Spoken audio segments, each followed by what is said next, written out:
Graça e paz, pessoal. Sou o pastor Márcio Rocha, da Igreja Batista da Vila Muniz, aqui na cidade de Cajati, Vale do Ribeira, interior de São Paulo.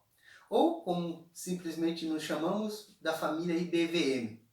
Estamos indo agora começando o nosso quinto encontro da série Lições do Exílio Doméstico. Já fizemos 4 estudos, agora estamos indo para o quinto, tá? Mas neste momento, pessoal, gostaria de orar por sua vida.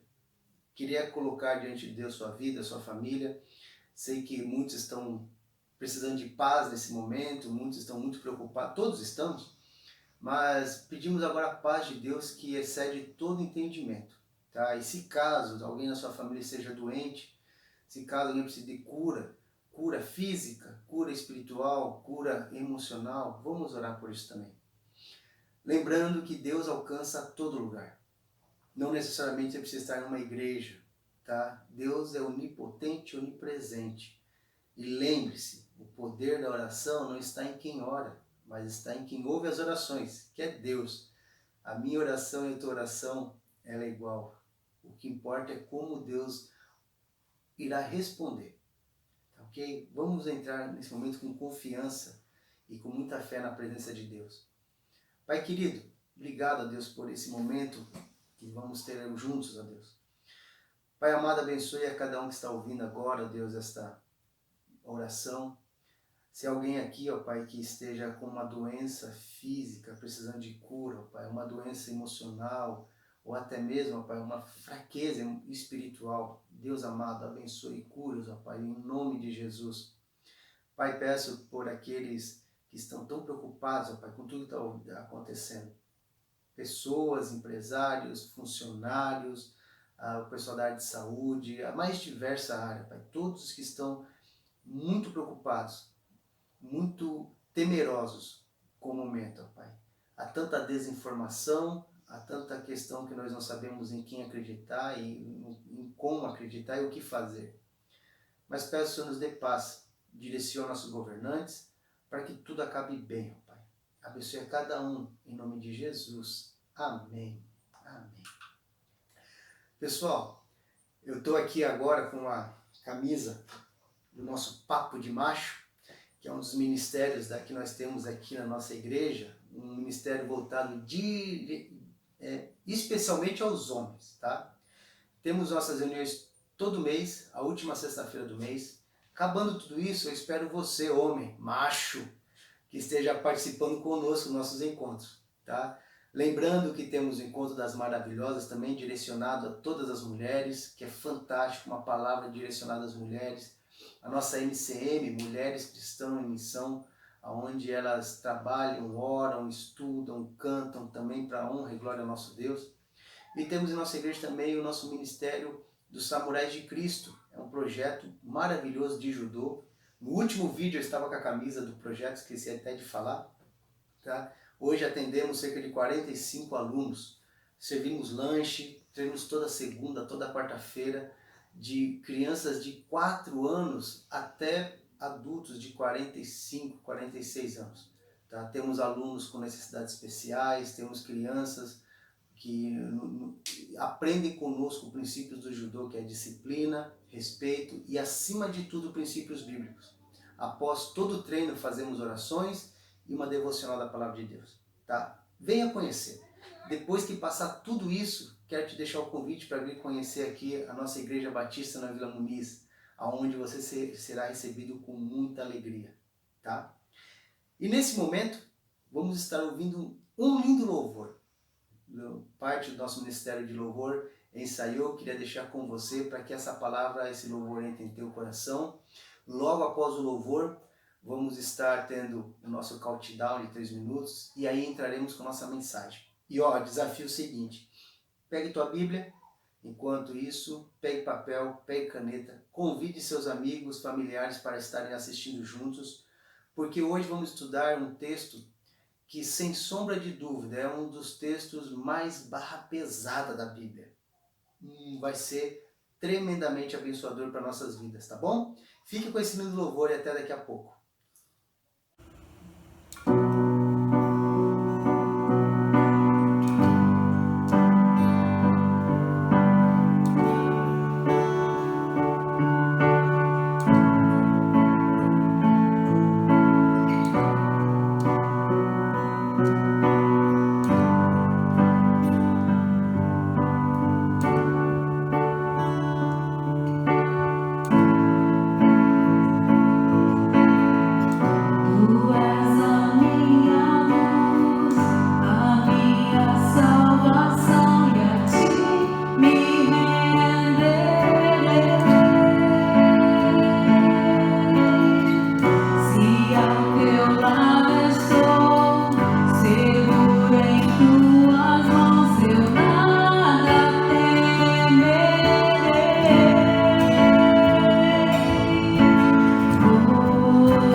cores do arco-íris,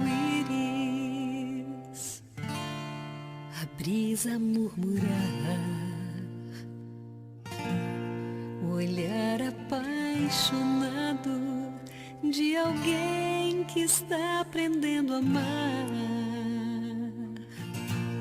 as palavras de uma história,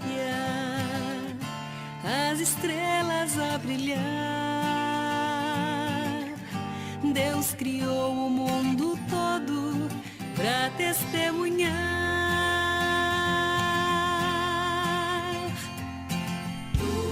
Pois enquanto eu viver, vou testemunhar do amor.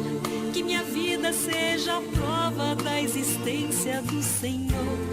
Cada passo que eu der seja oferta de louvor. Pois enquanto eu viver, vou cantar do seu amor.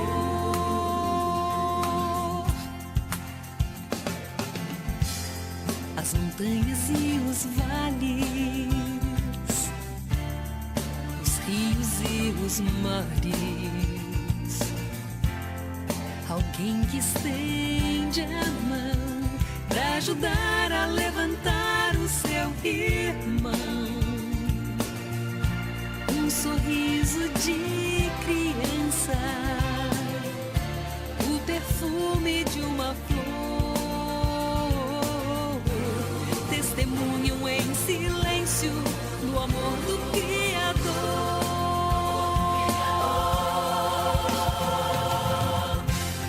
Pois enquanto eu viver, vou testemunhar o amor. Que minha vida seja a prova da existência do Senhor. Cada passo que eu der seja oferta de louvor. Pois enquanto eu viver, vou cantar, vou falar do seu amor. Pois enquanto eu viver, vou testemunhar o amor. Que minha vida seja a prova da existência do Senhor. Cada passo que eu der seja oferta de louvor. Pois enquanto eu viver, vou cantar do seu amor. Pois enquanto eu viver, vou testemunhar do amor. Que minha vida seja a prova da existência do Senhor.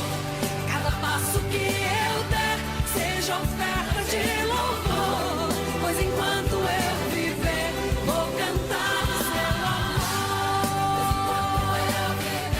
Vou testemunhar do amor. Que minha vida seja a prova da existência do Senhor.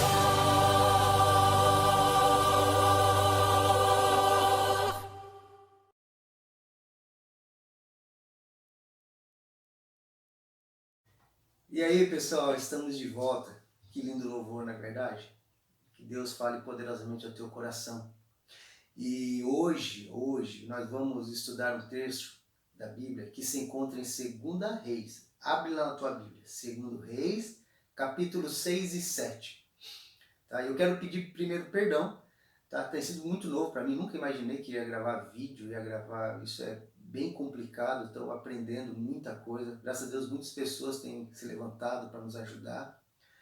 E é muito estranho ter que pregar olhando para uma câmera. Tá? É gostoso pregar olhando no olho das pessoas, assim, vendo a reação, vendo o Espírito Santo agindo.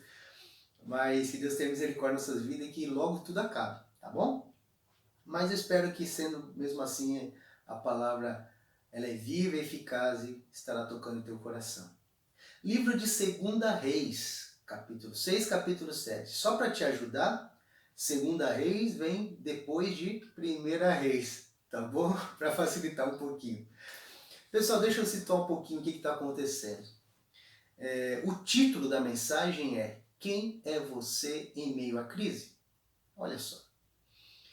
Havia um homem chamado profeta Eliseu. O profeta Eliseu foi um profeta que ficou no lugar do profeta Elias, o grande profeta Elias. Logo no início do capítulo 6, conta que Eliseu passou por a cidade de Samaria, estava sendo atacada pelos sírios. Tá?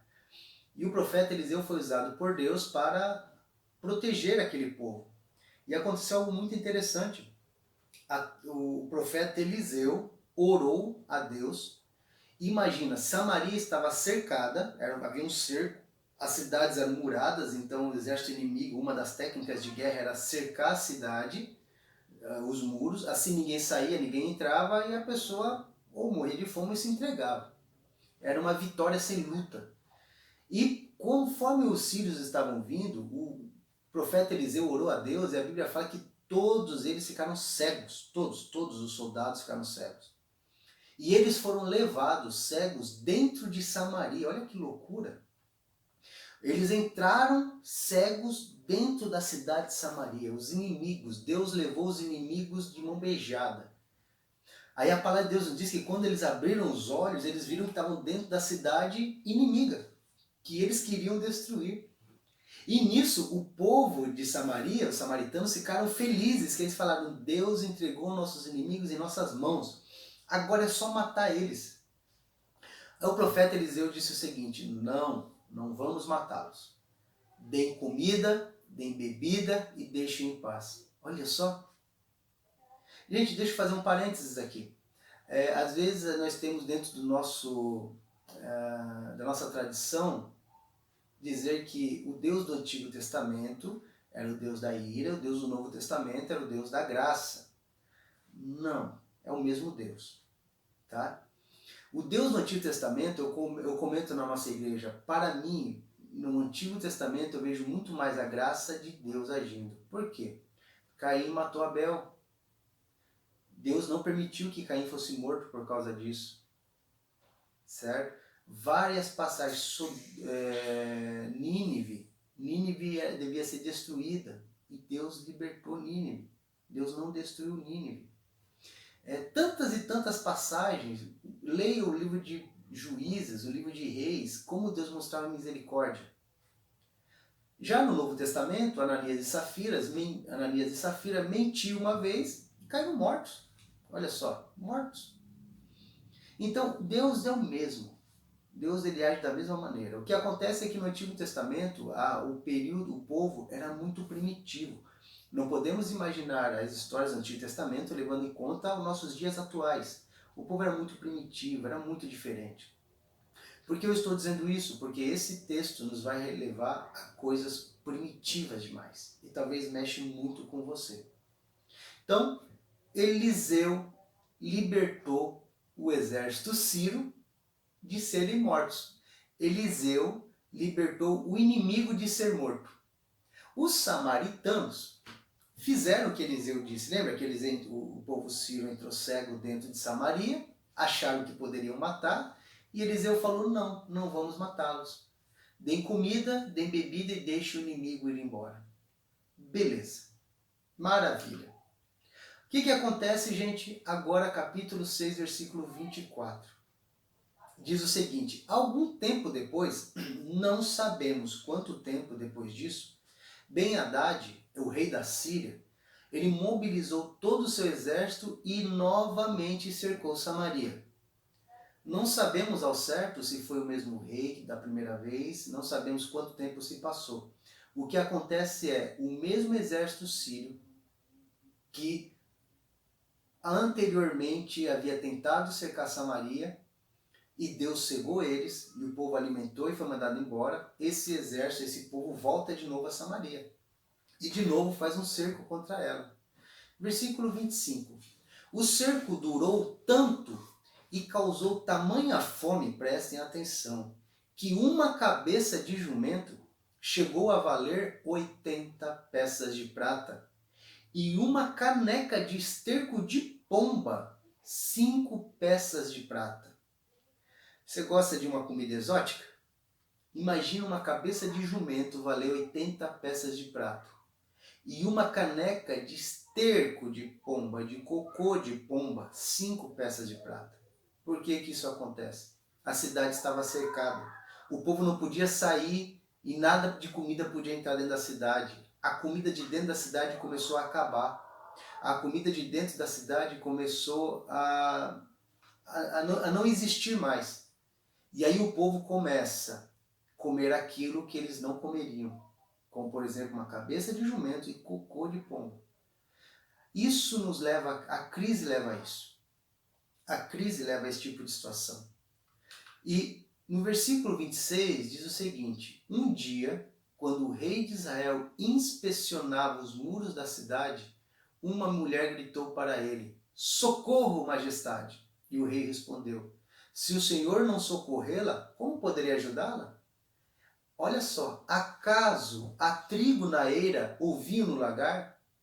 Quando a mulher pediu socorro, o rei que estava andando na cidade, talvez, ao que parece, ele tenha imaginado que ela estava falando sobre comida, fome, lembra? Não tinha comida. E aí o rei fala assim: se Deus não puder nos ajudar, eu poderei? Nós não temos nem trigo na eira e não temos nem vinho no lagar, ou seja, acabou a comida. Primeiro tipo de pessoas que vamos ver em meio à crise: os aproveitadores. Gente. Crise gera aproveitadores. Lembra? Uma cabeça de jumento valeu 80 peças de prata. Faltou comida. Como não tinha comida, a turma estava disposta a dar tudo pelo que tinha. Uma caneca de esterco de pomba, aquilo que ninguém comeria, passou a valer 5 peças de prata. Na crise, geralmente as primeiras pessoas que aparecem são os aproveitadores. É o cara que aproveita isso e vende o álcool a gel, que ele comprou o álcool em gel. Ele pagou R$10, mas agora ele vende a 50. Isso é aproveitador. Ele não comprou caro, ele comprou no preço de baixa, mas está vendendo superfaturado. Os aproveitadores são aqueles que se aproveitam da miséria, da desgraça para lucrar. Deixa eu te falar uma coisa, você que é aproveitador. Deus vai te pegar, cara. Deus vai te pegar. Sabe, o cristianismo nos prega sobre amar e ajudar o próximo. Deus sempre foi contra isso. É muito interessante, deixa eu falar algumas coisas, existe um mercado negro disso. Por exemplo, há pessoas que trabalham com o mercado imobiliário, que quando eles sabem que uma pessoa muito rica morreu, e de repente quem ficou de herdeiro é uma viúva, uma pessoa simples, eles se aproveitam da inocência das pessoas e fazem ofertas dos imóveis a um preço abaixo do mercado, porque sabe que a pessoa não sabe o valor das coisas. Entende? São os aproveitadores que se aproveitam da fragilidade emocional. Pastores, líderes evangélicos, empresários, comerciantes e políticos. Quantos políticos estão agora fazendo política, se aproveitando desse momento que estamos vivendo? Estes são os aproveitadores. Cuidado. Se você está sendo um dos aproveitadores, se arrependa. Tá? É óbvio que em meio à crise todos têm que sobreviver, mas tem que pensar no próximo. Deus dizia ao povo de Israel, quando eles estiveram na terra deles, o seguinte: quando vocês forem colher espigas de milho, aquilo que sobrar, deixe para o órfão, a viúva e para o estrangeiro. Era o momento deles ficarem ricos com tudo aquilo, mas Deus falou: não, eles estão precisando. Não se aproveite da miséria do outro. E infelizmente, o primeiro tipo de pessoas que vemos em meio à crise são os aproveitadores. Aqueles que começam a vender uma cabeça de jumento por 80 moedas de prata e um copo de cocô de pomba por 5 moedas de prata. Vamos continuar? Versículo 28. Lembra? A mulher gritou ao rei: rei, me ajude. Contudo, o rei perguntou: qual é o seu problema? E ela respondeu: esta mulher me disse: vamos comer o seu filho hoje. Gente, pensa nisso. E amanhã comeremos o meu. Então cozinhamos o meu filho e o comemos. E no dia seguinte eu disse a ela que era a vez de comermos o seu filho, mas ela o havia escondido. Pessoal, a fome estava tão grande naquele lugar que uma das mulheres olhou para a outra e falou assim: vamos comer o teu filho. E amanhã a gente come o meu filho. Estava tão terrível a fome que a mulher, a mãe, achou por bem dar o seu próprio filho para comer. Canibalismo. Lembra-se, estamos falando de um período primitivo. Não podemos trazer para os dias de hoje. Mas apesar, por mais primitivo que seja, mostra a que ponto um ser humano pode chegar. Sabe, a crise mostra o que tem de melhor dentro de nós e o que tem de pior dentro de nós. Existe um filme chamado A Estrada. Muito legal esse filme. É um filme muito forte, que é um mundo pós-apocalíptico em que as pessoas começam a comer a carne uns dos outros. E a história começa com um homem e sua família. E aquele homem acha errado, totalmente errado. Porém, com o passar do filme, com o passar do tempo, aquele homem acaba se transformando como os outros. É interessante como a crise mostra quem somos, de verdade. Mas eu quero focar para um segundo e o terceiro tipo de pessoas que aparecem em meio à crise. Primeiro, as pessoas egoístas, que só pensam nela. É aquela mãe que falou, vamos comer o teu filho hoje, que amanhã comeremos o meu. E depois que eu estou de barriguinha cheia, o outro se vira. Entende? Egoísta, estou pensando em mim. Hoje eu estou morrendo de fome, mas já que eu saciei minha fome comendo o teu filho, não interessa mais. Porque no outro dia era a vez dela dar o próprio filho para que a outra pudesse comer e ela não quis dar. Cuidado em ser egoísta. Muitos de nós temos hoje o armário, temos hoje nossa cozinha, nossa geladeira toda cheia. Não sejamos egoístas. Pensemos no próximo. Pastor, eu tenho minha casa, tenho minha comida, os outros não tem problema. Cuidado. Não seja egoísta como aquela mulher foi. E a outra mulher é inocente. Como há pessoas inocentes. Como existem pessoas inocentes hoje que se deixam ser enganadas pelas pessoas oportunistas e pelas pessoas egoístas. Como há pessoas inocentes que se deixam ser enganadas pelas aproveitadores e pelas pessoas egoístas. Não seja inocente, gente. Cuidado com as fake news que você recebe. Cuidado com as informações que são te passadas. Cuidado para os telefones que você atende. Enquanto o Brasil está vivendo caos, existem pessoas que estão enganando e roubando pessoas inocentes. Então, assim como aquela mulher que primeiro comeu o próprio filho e depois não se preocupou com a outra, as pessoas egoístas. Não sejam como essa mulher. Não pense apenas em você. Pense no coletivo. Mas também não seja inocente ao ponto de acreditar que você vai dar o teu filho para outra comer e no outro dia ela vai dar o filho dela. Cuidado. Cuidado com as pessoas que você aceita ajuda. Cuidado com aquilo que você está assinando nos momentos de crise. Não acredite em tudo que você ouve, não acredite em tudo que você lê. Seja sábio e prudente. Porque às vezes você tem um coração tão puro e não imagina que há pessoas más. Existem pessoas inescrupulosas. Existem pessoas egoístas e aproveitadoras que se aproveitam desse momento tão terrível que estamos vivendo para lucrar. Vamos seguir? Versículo 30. Quando o rei ouviu as palavras da mulher, ele rasgou as próprias vestes. Imagina.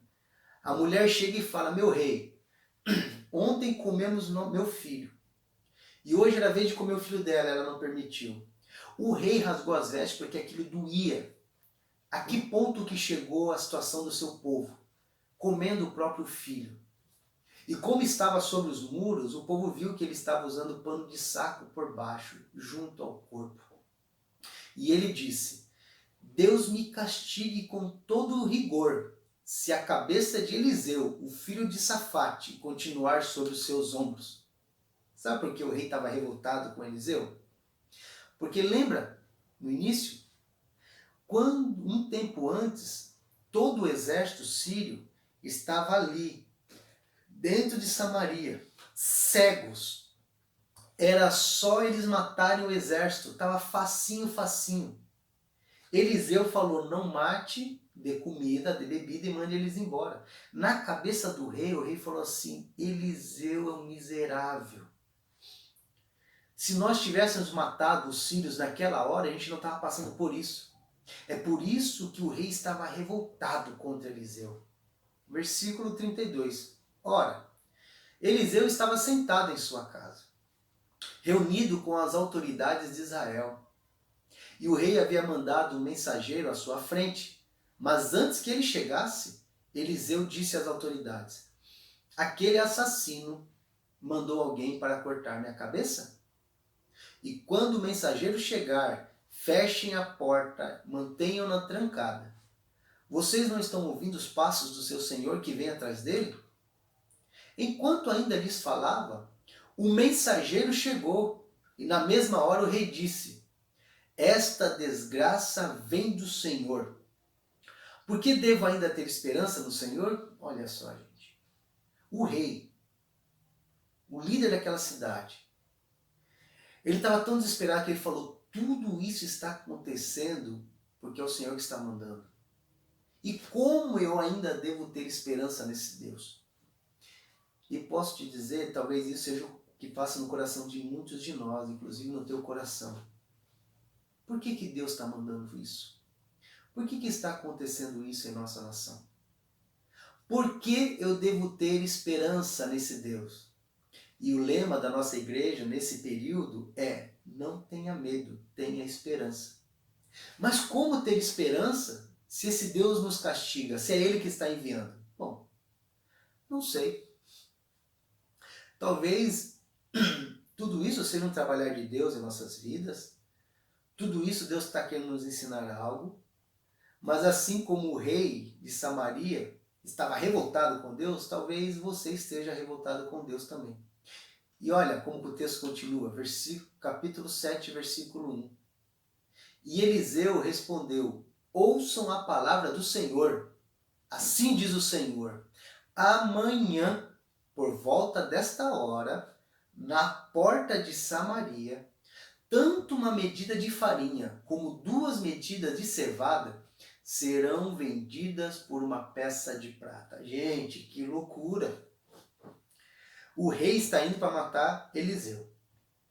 Lembra, lá no capítulo 6, versículo 25, dizia que em meio à crise, quando a crise estava no topo, uma cabeça de jumento chegou a valer 80 peças de prata. E uma caneca de esterco de pomba estava sendo vendida a 5 moedas de prata. A fome estava imensa que uma mãe estava comendo o próprio filho. Agora, o rei chega até Eliseu e Eliseu fala assim, calma, porque o rei já estava sem esperança de que aquele quadro poderia ser mudado. E Eliseu falou, calma, amanhã, mais ou menos nesta hora de agora, ali na porta de Samaria, uma medida de farinha e 2 medidas de cevada serão vendidas por uma peça de prata. Gente, que loucura. Não pode. Não pode porque primeiro não existia farinha, não existia cevada. Lembra? Quanto menos tem, mais caro se torna. E Eliseu está dizendo que no outro dia, com uma peça de prata, você compraria uma medida de farinha e 2 de cevada. É loucura. É loucura. Versículo 2. E o oficial, em cujo braço o rei estava se apoiando, disse ao homem de Deus, ainda que o Senhor abrisse as comportas do céu, será que isso poderia acontecer? Nossa, gente. Primeiro nós vimos que o rei estava sem esperança alguma. O rei disse, que esperança eu posso ter em Deus? De que esse quadro pode ser mudado. E agora diz que o oficial, o homem, o soldado, o comandante, que o rei se apoiava, se o rei estava apoiando sobre esse homem, significa que o rei ou estava idoso ou estava doente. Esse oficial disse, mesmo que o Senhor abrisse as comportas do céu, será que isso poderia acontecer? Sabe o que ele está dizendo? Ele está dizendo o seguinte: o que você precisa para ter farinha e cevada? Lembra? Eliseu falou que amanhã, com uma peça de prata, você poderia comprar farinha, ou 2 peças de prata, você poderia comprar uma medida de cevada. E o oficial falou algo lógico. Como? Mesmo que o Senhor abrisse as comportas do céu, como isso poderia acontecer? Sabe por quê, gente? Porque na lógica do oficial, ele tinha razão disso, como é que a gente poderia ter farinha e cevada? Plantando, certo? Trigo. Você planta e tem que esperar que venha a chuva, tem que esperar que aquilo brote da terra, e logo um certo tempo depois que você colhe para poder ter. Não tinha comida. As plantações não existiam mais. Então, na cabeça daquele oficial é assim: para a gente ter farinha e cevada, nós temos que plantar, cara. E mesmo que Deus abrisse as comportas do céu, mesmo que chovesse, não tem tempo. Não dá tempo de chover, de plantarmos, chover, e isso daí crescer e colhermos amanhã. Isso é ilógico. Mas Eliseu advertiu: você o verá com seus próprios olhos, mas não poderá comer coisa alguma. Sabe o quarto tipo de pessoas que existem em meio à crise? Os desesperançosos. Aqueles que perderam a esperança. Assim como o rei que já não tinha mais esperança em Deus, e assim como aquele oficial que achava impossível que aquilo acontecesse, talvez você neste momento esteja achando impossível todo esse caos, toda essa crise passar. Lembra? Como baixar o preço de tudo? Agora tudo está muito caro, agora está tudo... Mesmo que haja isso, mesmo que aconteça isso, é impossível, Eliseu, que as coisas sejam tão boas como você está dizendo. Meu amigo, minha amiga, nunca perca a esperança. Há uma coisa que move o coração do ser humano, é sonho. Um ser humano que não sonha não consegue viver. O sonho é movido por esperança. Não perca a esperança. Não perca a esperança por teu filho. Não perca a esperança pela tua mãe. Não perca a esperança pelo teu pai. Não perca a esperança pela tua esposa. Não perca a esperança pelo teu esposo. Não perca a esperança por você. E nunca perca a esperança em Deus. Mesmo que tudo que aconteça nos leve a perder a esperança, não perca essa esperança. Tenha fé. Tenha confiança em Deus. Uma hora tudo muda.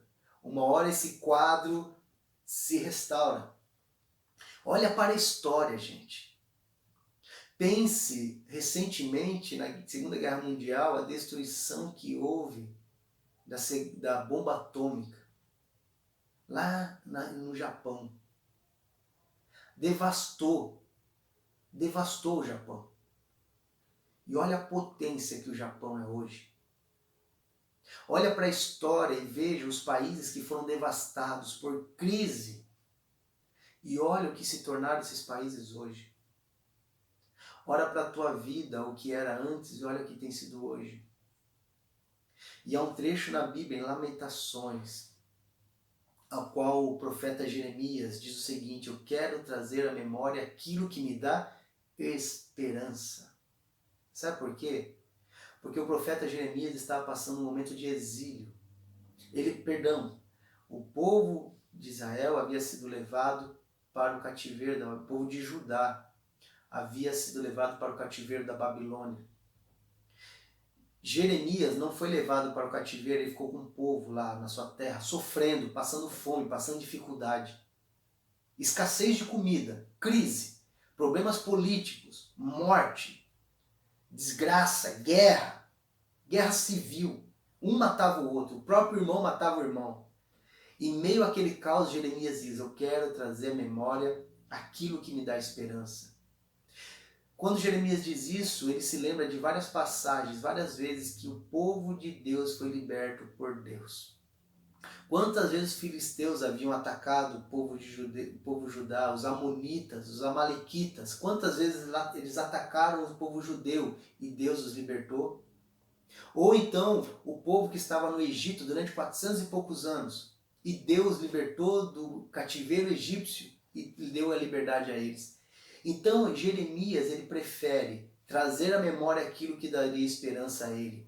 Meu povo no passado sofreu muito, mas Deus mudou a tua história. Então Deus pode mudar a história do meu povo hoje. E é isso que eu quero trazer para nós. Olha para o passado e veja tudo de bom que Deus fez. Tudo de bom que Deus mudou a história da humanidade de forma incrível. E Ele pode fazer hoje. Não seja como um rei que já perdeu a esperança em Deus. E não seja como um oficial que quer levar as coisas muito de uma maneira racional.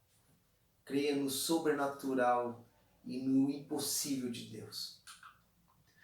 Agora, gente, a história vai tomar um rumo tão incrível, tão maravilhoso. Olha só, versículo 3, capítulo 7.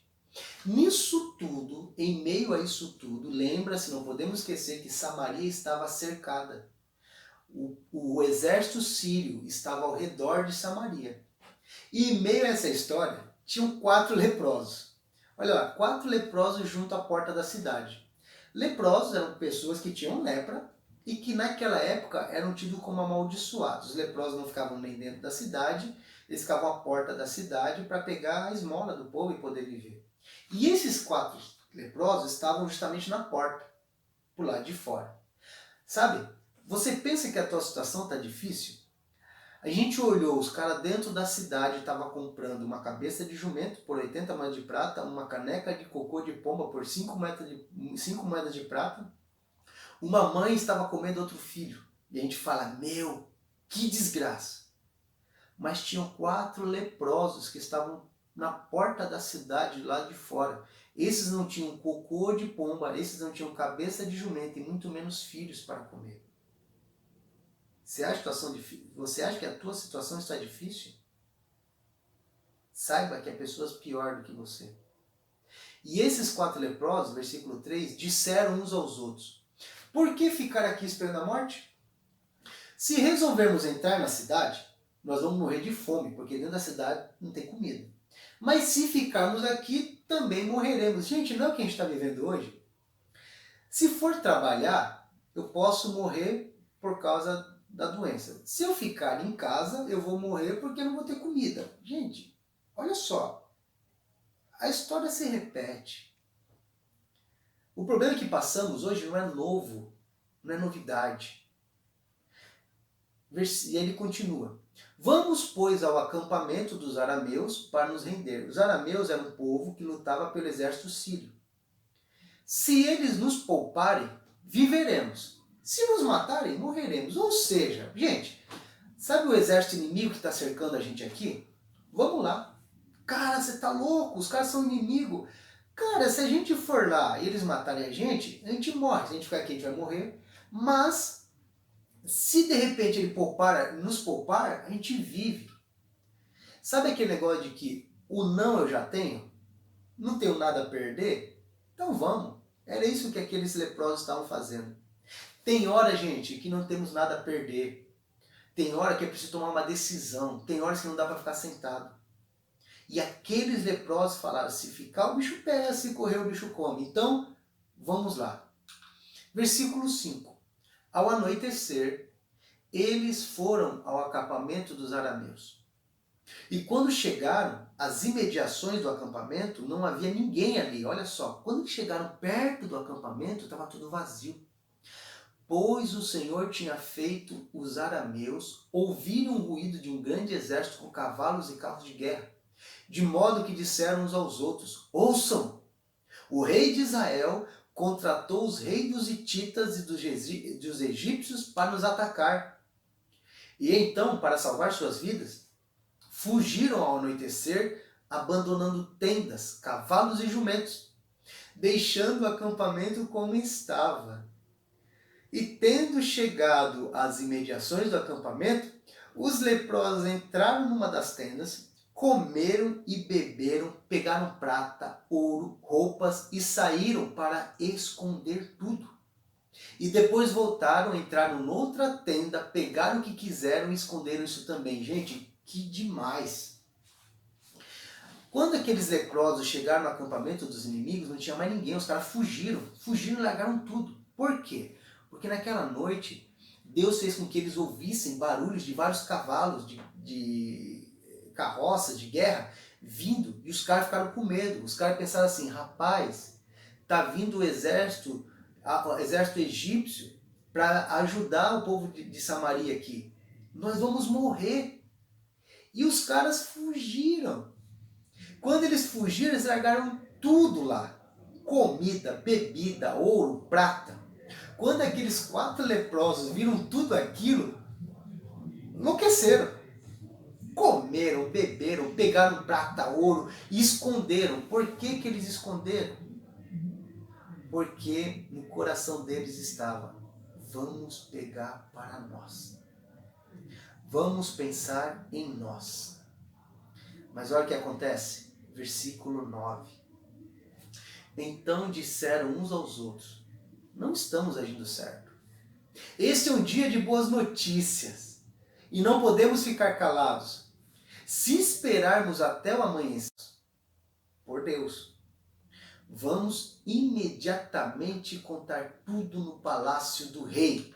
Oh, gente, aqueles 4 leprosos que eram isolados da sociedade, que a cidade de Samaria detestava, tinha eles como amaldiçoados.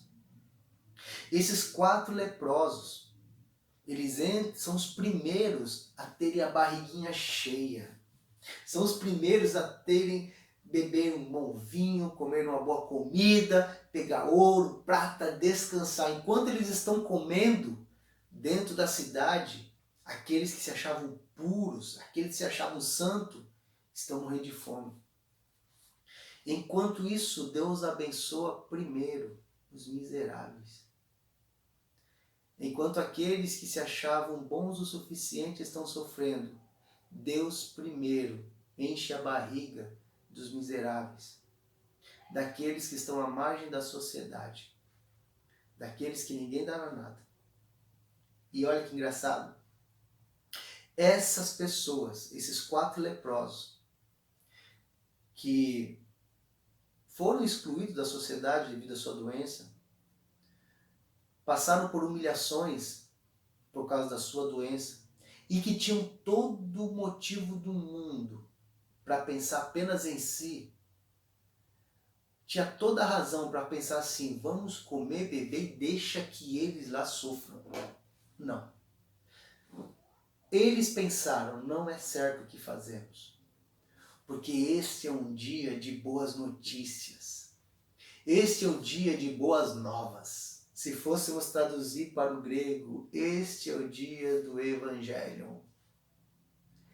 Este é o dia de boas novas. Não é justo nós estarmos felizes de barriguinha cheia, enquanto tem pessoas dentro da cidade morrendo de fome. Mas cara, o povo da cidade não está nem aí pra gente. Não importa. Não importa. Nós temos que levar essa boa notícia aos outros. Versículo 10. Então eles foram, chamaram as sentinelas da porta da cidade e lhes contaram tudo. Entramos no acampamento arameu, não vimos nem ouvimos ninguém, e havia apenas cavalos e jumentos amarrados e tendas abandonadas. Sabe qual é o 5º tipo de pessoas que nós vemos no meio disso tudo? Os altruístas. Pessoas que pensam no próximo. Pessoas que não são egoístas. Pessoas que não são avarentas. E sabe, gente, eu vou te falar como exemplo da minha experiência como pastor. Geralmente, os mais altruístas são os que menos têm. Geralmente, quem mais ajuda o próximo é quem menos tem. Sim. Olha que interessante.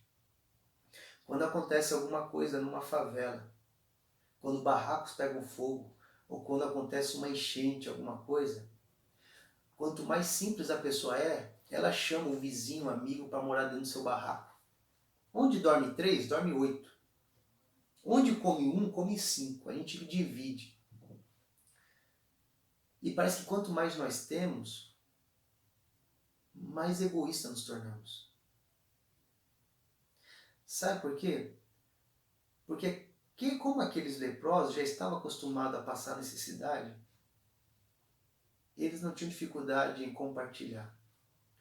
Mas parece que quanto mais temos medo de perder aquilo que Deus nos dá. Pense bem nisso. Lembra que o que você tem, Deus não permitiu que você tivesse para você. O princípio cristão é compartilhar. E com toda a certeza do meu coração, gente, se todos nós compartilhar aquilo que temos, essa crise poderia durar 1 ano. Ninguém passava fome. Eu não tenho sombra de dúvida. Se todos aqueles poderosos e ricos que existem em nosso país, nesse momento fosse como um leproso daqueles e pensasse no próximo, compartilharia o que teria. Mas o ser humano é egoísta. Lembra da história de Zaqueu? Jesus conversou com Zaqueu. Não sei a conversa, o teor da conversa, sei que Zaqueu para e fala assim: metade do que eu tenho eu vou dar aos pobres. E se eu roubei alguém, eu vou dar 4 vezes mais. Somente aí Jesus fala: hoje entrou salvação nessa casa. Porque talvez Zaqueu entendeu que tudo aquilo que ele tinha não fazia sentido se não fosse para ajudar o próximo. O encontro de Zaqueu com Jesus não o tornou rico, o tornou mais pobre. Metade do que ele tinha ele deu aos pobres, e se ele entendesse que roubou alguém, ele ia dar 4 vezes mais. Sabe, meu querido, deixa eu falar uma coisa para você. Servir a Deus não é para te tornar mais rico. Não. Servir a Deus é para te tornar você mais altruísta, mais caridoso. Deus nos dá aquilo que necessitamos. Pare e pense, por favor. Como você está ajudando o próximo?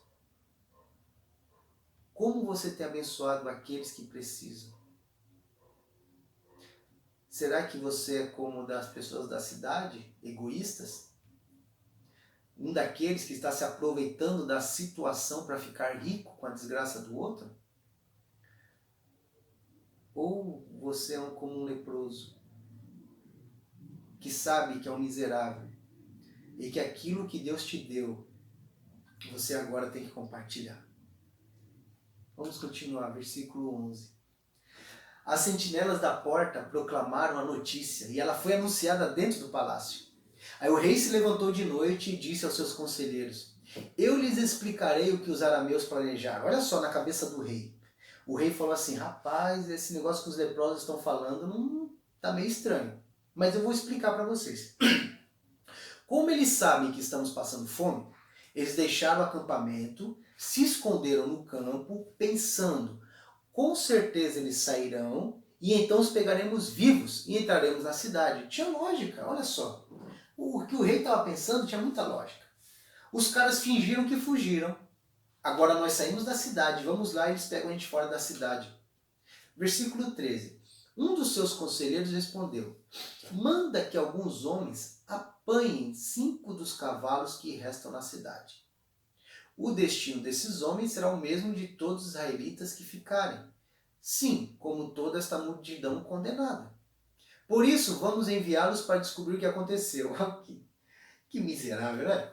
O que esse cara falou? Olha, vamos fazer o seguinte, rei. Se for verdade, vamos escolher 5 homens, alguns homens da nossa cidade, alguns. Pega 5 cavalos e manda eles irem. Se for verdade o que o rei está dizendo, eles vão morrer. Certo? É o tipo aquela ideia do boi de piranha. Manda um na frente para ver o que acontece. E se eles morrer, vai ser o mesmo que vai acontecer conosco. Versículo 14. Assim que prepararam 2 carros de guerra com seus cavalos, o rei os enviou atrás do exército arameu, ordenando aos condutores: vão e descubram o que aconteceu. Eles seguiram as pegadas do exército até o Jordão e encontraram todo o caminho cheio de roupas e armas que os arameus haviam deixado para trás enquanto fugiam. E os mensageiros voltaram e relataram tudo ao rei. Os mensageiros foram seguindo a trilha do pessoal e viram que realmente eles fugiram, gente. Fugiram. Então o povo saiu. Versículo 16, olha que fantástico. Então o povo saiu e saqueou o acampamento dos arameus. Assim, tanto uma medida de farinha como 2 medidas de cevada passaram a ser vendidas por uma peça de prata, conforme o Senhor tinha dito. Glória a Deus. Lembra que o profeta havia falado, meu rei, amanhã a essa hora, 2 medidas de cevada e 1 medida de farinha vai ser vendido por 1 moeda de prata. Não tem como. Aí o oficial do rei falou, mas mesmo que Deus abra as comportas do céu, mesmo que chova, nós plantemos, não dá tempo.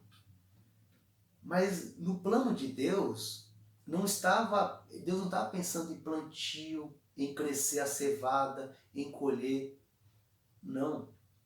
No plano de Deus estavam eles pegar o trigo e a cevada do exército inimigo que estava lá fora. Eles não iam precisar plantar, eles não iam precisar colher nada, é só ir. Irmãos, aquilo que estava escasso, agora tem tanto, que o preço caiu. Cevada e farinha caiu. Pastor, e a cabeça de jumento? E o cocô de pomba? Ninguém quer saber mais disso, gente. Agora é abundância. A crise passou. É a esperança que eu tenho, gente. É a esperança que tudo isso passe e que Deus está no controle. Vamos fazer a nossa parte. Vamos ser cautelosos. Mas eu creio que logo tudo isso vai passar. Toda essa situação irá passar. E o álcool em gel, que agora está 30, 20, vai ser vendido de novo, antes conta R$4. A comida que está caro, vai cair o preço. A lei da oferta e da procura vai mudar de novo. Versículo 17. Ora, o rei havia posto o oficial em cujo braço tinha se apoiado como encarregado da porta da cidade. Lembra daquele oficial do rei que chegou, o rei se apoiava e falou para Eliseu, ah, rapaz, mesmo que Deus abra as comportas do céu, não tem como. E Eliseu falou, pois você vai ver isso acontecer e não vai comer. O rei havia colocado aquele oficial cuidando da porta da cidade. A cidade era murada, ele ficava na porta. Mas quando o povo saiu, versículo 17, atropelou junto à porta e ele morreu, conforme o homem de Deus havia predito quando o rei foi à sua casa. Sabe aqueles Black Friday? Ou quando tem aquela super promoção de loja, que os caras falam, vamos abrir 6 horas da manhã, e antes de abrir o povo arrebenta a porta, entra aquela manada de gente? Pois foi isso que aconteceu. Aquele oficial estava na porta da cidade, esperando os mensageiros falar a resposta. Enquanto ele estava na porta da cidade, gente, a notícia se espalhou. O povo estava tudo perto da porta para ver o que os caras iam falar, se realmente os caras foram embora, o que está acontecendo. Na hora que os mensageiros falam, galera, tá limpo, os caras foram embora, tem muita comida, tem muita coisa. A galera arrebentou a porta, foi e aquele oficial morreu pisoteado. Versículo 18. Aconteceu conforme o homem de Deus dissera ao rei. Amanhã, por volta desta hora, na porta de Samaria, tanto uma medida de farinha como 2 medidas de cevada serão vendidas por uma peça de prata. E o oficial que tinha contestado o homem de Deus, perguntando, ainda que o Senhor abrisse as comportas do céu, será que isso poderia acontecer? E o homem de Deus havia respondido, você verá com os próprios olhos, mas não comerá coisa alguma. E foi exatamente isso que lhe aconteceu, pois o povo pisoteou junto à porta da cidade e ele morreu. Deixa eu fazer uma pergunta de novo, a mesma pergunta. Quem é você em meio a essa crise que estamos vivendo? Você é um aproveitador? Você é um daqueles que está aproveitando a desgraça do seu próprio povo, da sua própria família, para se enriquecer? Você é um egoísta que só está pensando em você? Você é um egoísta que se preocupa em comer a criança, o filho da outra, mas na hora que é a sua vez você não está disposto a ajudar? Você é uma pessoa que só está recebendo ajuda, mas na hora de ajudar você não está fazendo? Você talvez seja um inocente. Talvez você seja uma daquelas pessoas que será enganada, ou já talvez já até tenha sido enganado nesse momento de crise. Sabe, quando se junta um aproveitador com com uma pessoa inocente, dá bobeira. Meus irmãos, deixa eu falar uma coisa, nessa hora talvez você esteja desesperado para vender alguma coisa da sua casa, porque esteja sem dinheiro. E talvez você tenha o seu carro vale 30 mil, mas você não tem dinheiro. E nessas horas aparecem aproveitadores miseráveis que querem pagar 15 mil, 10 mil no teu carro. É triste, não é verdade? E eu sei que nessas horas de desespero a gente vende porque fala, pastor, mas eu estou precisando de dinheiro. Eu entendo isso. Mas o que eu não entendo é como existem pessoas que têm coragem de se aproveitar dessa situação, da sua própria povo, sua própria nação e ganhar dinheiro. Deus vai te pegar na curva, meu irmão. Deus vai te pegar. Não faça desse momento um momento para você ficar rico. Não é hora disso, é hora de nos ajudarmos. Ou talvez você seja um desesperançoso. Talvez você esteja como rei ou como oficial. Eu não acredito, eu perdi a fé em Deus. Eu perdi a esperança disso que isso tudo pode mudar. Não. Mantenha essa esperança. Tenha fé que tudo vai mudar. Tenha fé que tudo isso vai passar. E o quinto tipo de pessoa, os altruístas. Aqueles que são como os leprosos, que não pensam somente em si. É aqueles que quando veem que em algum lugar tem algo vendendo coisa barata, eu aviso todo mundo, eu quero que as pessoas se aproveitem disso também. Aqueles que sabem que quando tem alguém que está ajudando, fala, olha cara, fulano tal está ajudando, seja altruísta, não seja egoísta. É hora de nos unirmos como família. Não importa se é crente católico, espírita, não importa se você é ateu. Estamos falando de humanidade, não estamos falando de religião, não estamos falando de time, não estamos falando nada disso. Estamos falando de gente, povo, nação. Vamos ser altruístas. Que sejamos como aqueles 4 leprosos. E para terminar, não permita que a crise mude a tua essência, gente. Não permita que esse momento de crise transforme a tua índole, o teu caráter. Porque é muita hipocrisia nossa, quando está tudo bem, pregarmos o cristianismo ou o amor ao próximo. Mas na hora que a crise aperta, a gente só pensa em nós. Vamos estar orando? Pai querido, abençoe a cada um aqui, ó Pai. Deus nos ajude nesse momento de crise e nos ajude a sermos pessoas altruístas. Nos ajude a sermos aqueles que abençoem e ajudem o próximo. Não permita que nossa esperança se vá, Pai. Não permita, Deus, que sejamos inocentes. Nos ajude, Pai. Deus, que os oportunistas mudem a forma de ser. Que os aproveitadores deixem de se aproveitar dos outros, ó Pai. Deus querido, que aqueles que são egoístas deixem de ser egoístas e passem a pensar no outro. E que nós, como família brasileira, possamos passar por essa crise mais forte do que quando entramos. Em nome de Jesus. Amém. Se você, neste momento de crise, puder nos ajudar, nós da Igreja Batista Vera Muniz, assim como várias igrejas, temos ajudado pessoas da nossa comunidade, que não faz parte da nossa igreja, mas são nosso povo, são nossos irmãos, precisam nesse momento de comida. Entre em contato comigo. Pastor Márcio Rocha, o código é 13 9968 28418, tá bom? Outra coisa, por favor, a cesta básica vem muitas coisas que são importantes, porém, o que eu peço, eu tenho um pedido na igreja também, se você puder ajudar com absorvente, produtos de higiene pessoal, sabão em pó, tantas outras coisas que não vêm na cesta básica, mas é importante também, tá bom? Talvez você tenha aí, ou possa nos ajudar com chocolate, um bombom, mas pastor, isso é tão supérfluo. Eu sei que é supérfluo, gente. Mas tem tantas famílias com criança nessa hora que talvez um docinho, algo possa ajudar. Não estou colocando questão aqui de saúde, do que é saudável ou não, mas posso estar até agindo errado. Mas é para levar um pouquinho mais de alegria nesse momento. Tá? Entre em contato comigo, você pode nos ajudar. E depois de passar tudo isso, eu quero reforçar o nosso convite. Venha fazer uma visita aqui na nossa família IBVM, na Igreja Batista Vila Muniz. Eu estou muito ansioso para ter os nossos cultos de volta. Eu espero ter você com a gente, tá bom? Rua Flamengo, 219, Vila Muniz, aqui em Cajati. Tá? Lembre-se, a mudança começa em mim. E não tenha medo. Tenha esperança. Deus te abençoe. E até domingo, se Deus quiser. Um beijo.